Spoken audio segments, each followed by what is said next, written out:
আমাদের মাঝে অনেক সময় দ্বন্দ্ব হয়, পারিবারিক দ্বন্দ্ব হয়, স্বামী স্ত্রী দ্বন্দ্ব হয়। আমরা কথা কাটাকাটি করি, কথা বলতে গিয়ে স্বামী স্ত্রীকে একটা বাক্য শোনাই, স্ত্রী স্বামীকে একটা বাক্য শোনাই, রাগের বশবর্তী হয়ে। ঠিক আবার যখন রাগটা চলে যায়, স্ত্রী বুঝতে পারে আমাকে এই মুহূর্তে এই বাক্যটা শোনানো ঠিক হয়নি, এই কর্মটা করা ঠিক হয়নি। স্বামীও অনুরূপ বুঝতে পারে আমিও রাগের বশবর্তী হয়ে যে কর্মটা করেছি, কথাটা বলেছি, এটা বলা ঠিক হয়নি।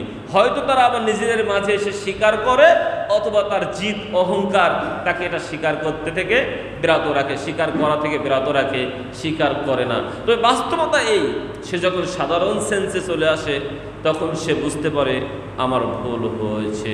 সম্মানিত উপস্থিতি, এই জন্য একজন সাহাবী নবী সাল্লাল্লাহু আলাইহি ওয়াসাল্লামকে এসে জিজ্ঞাসা করলেন, আর আবি হুরায়রা রাদিয়াল্লাহু তাআলা আনহু قال আন্নার রাজুলা ক্বালা লিন নবী সাল্লাল্লাহু আলাইহি ওয়াসাল্লাম আউসিনি। নবী সাল্লাল্লাহু আলাইহি ওয়াসাল্লামকে একজন ব্যক্তি এসে বললেন, নবী সাল্লাল্লাহু আলাইহি ওয়াসাল্লাম আমাকে একটু উপদেশ প্রদান করুন, আপনি আমাকে কিছু উপদেশ দিন, পরামর্শ দিন।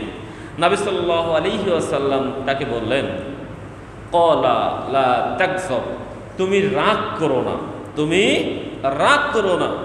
ব্যক্তিটি ফরদ্দা যালিকা মিরারন, ব্যক্তিটি কয়েকবার নবী সাল্লাল্লাহু আলাইহি ওয়াসাল্লামকে জিজ্ঞাসা করলেন, নবী সাল্লাল্লাহু আলাইহি ওয়াসাল্লাম আপনি আমাকে কিছু উপদেশ দিন, আপনি আমাকে কিছু পরামর্শ দিন।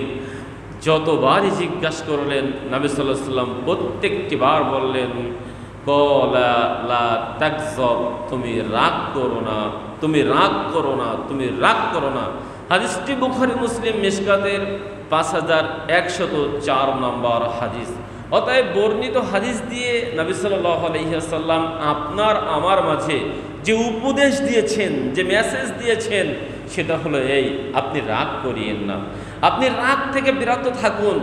রাগ আপনার আমার মাঝে আপনার আমার জীবন যুদ্ধকে হারিয়ে দেয়, আপনি আমি জীবন যুদ্ধে হেরে যেতে থাকি।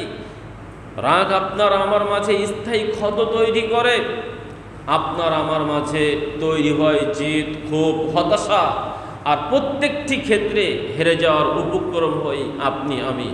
এই জন্য আমি এক সময় মুদি ব্যবসা করতাম।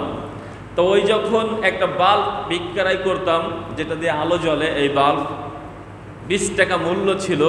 ওই বাল্বের একটা প্যাকেটের গায়ে লেখা ছিল, রাগলেন তো হারলেন, রাগলেন তো হেরে গেলেন। অতএব আপনি যখনই রেগে যাবেন তখনই হেরে যাবেন।